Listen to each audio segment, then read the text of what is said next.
Sir sir ಕೊಡೋಗಿ sir. ಎದೆ ಯಾಕೋ ಜೋರಾಗಿ ಹೊಡ್ಕೋತೈತೆ ಕಣ್ಲಾ. ಹೇ ಬುಲ್ಬುಲ್, ಇವತ್ತೊಂದಿನ ನೀನ್ ಕೊಡೋ ಪ್ಲೀಸ್. ಇಳಿಸೋ ಫಸ್ಟು. ಹಾ ಹಾ.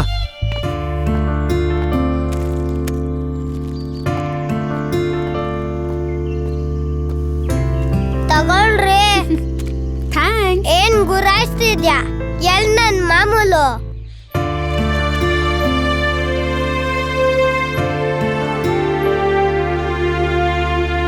ಏನ್ ನೋಡ್ತಿದ್ಯಾ? ನಮ್ಮ ಹುಡ್ಗಂಗ್ ದೃಷ್ಟಿ ಆಗುತ್ತೆ, ಒಯ್ತಾ ಇರ್ಬೇಕು.